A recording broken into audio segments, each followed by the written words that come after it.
Je m'appelle Mathieu, j'ai 22 ans. Bienvenue au Royaume-Uni où j'ai étudié un master en études internationales à l'Université de Londres. J'ai eu donc un Bachelor of Arts en politique internationale et politique comparative délivré par l'Université américaine de Paris. Et puis avant cela, j'ai eu un baccalauréat économique et social à Paris. Morning. How are you? You look a little bit tired. Alors bonjour, il est 7h29 du matin et donc il faut se lever pour se préparer pour la journée qui nous attend.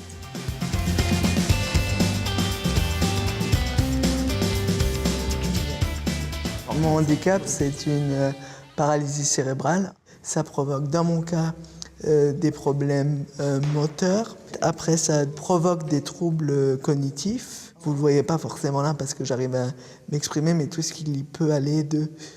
les mathématiques, c'est pas forcément évident. La construction de phrases, comment on construit des idées chez moi, ça peut être différent. Hey Timo, what's going on?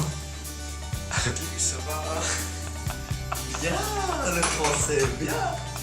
Now I'm preparing the breakfast and... Et donc il est 8h32.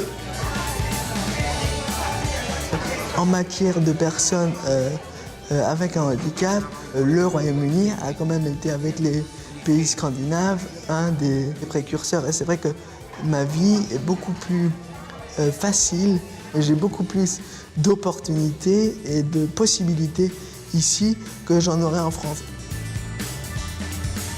I've spoken to some of his tutors and the head of his course.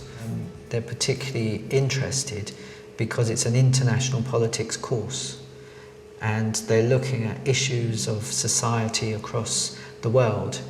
And so to just have students from one background, UK students, it wouldn't really fit with the ethos of the course. So I think that's why they've been excited to have someone from France with a disability come in. Il y a un défi qui se posait pour eux, c'était que j'allais être le premier handicapé qui allait venir avec un auxiliaire et qui avait un handicap physique lourd.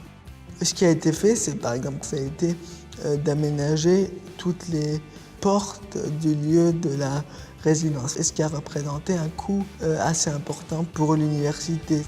Pour ce qui concerne l'aspect des cours, ça a parfois été un peu plus compliqué parce que après s'est posé la question jusqu'à quel point on avantage ou on n'avantage pas. Ce qui a été créé pour moi, c'est par exemple du temps supplémentaire.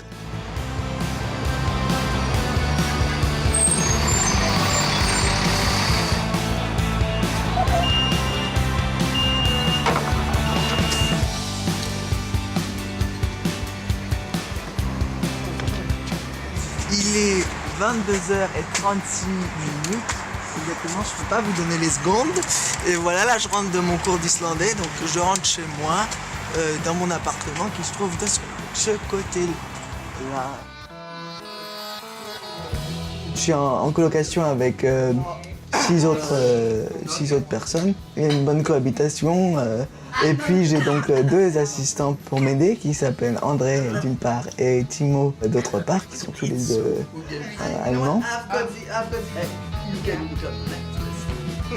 Je pense que je suis changé, que j'ai gagné en indépendance en étant au Royaume-Uni, que je suis peut-être plus heureux au Royaume-Uni. Puis voilà, j'ai des projets pour essayer de faire ce que je peux pour aider les autres.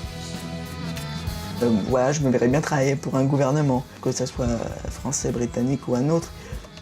Le conseil que je donnerais à une personne qui est en situation de handicap, ça peut être long et compliqué, mais il faut le faire parce que plus il y aura de personnes qui le feront, plus les démarches seront simplifiées. Et puis, si vous pouvez avoir le support de votre famille, de vos amis, c'est bien. C'est pour ça qu'il faut être gentil avec les gens.